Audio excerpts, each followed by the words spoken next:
السلام علیکم ورحمۃ اللہ وبرکاتہ۔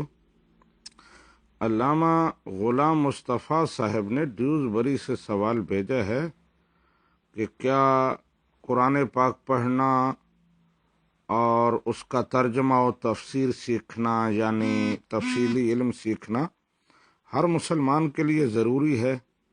تو اس سلسلے میں گزارش یہ ہے کہ ہر مسلمان پر یہ فرض عین نہیں ہے، ضروری نہیں ہے، بلکہ یہ فرض کفایہ ہے کہ ایک گروہ جو ہے معاشرے میں سے، کمیونٹی میں سے، وہ قرآن و سنت کا تفصیلی علم حاصل کرے اور ضرورت کے وقت دوسروں کو بتائے، جیسا کہ سورہ توبہ کی آیا نمبر 122 میں اللہ سبحانہ و تعالی ارشاد فرماتا ہے کہ تمہارے ہر گروہ میں سے ایک جماعت ہونی چاہیے جو دین کی سمجھ بوجھ، دین کا ادراک حاصل کرے اور پھر دوسرے لوگوں کی رہنمائی کرے۔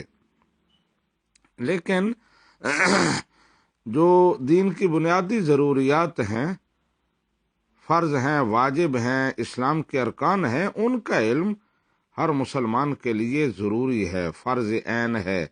جیسے نماز ہر مسلمان پر، عاقل بالغ پر فرض ہے، تو اس کا علم حاصل کرنا بھی ضروری ہے۔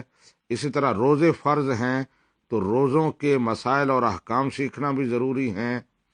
مالدار لوگ جن پر زکوٰۃ عائد ہوتی ہے ان کے لیے زکوٰۃ کے مسائل سیکھنا، اور جو نکاح کرنا چاہے اس کے لیے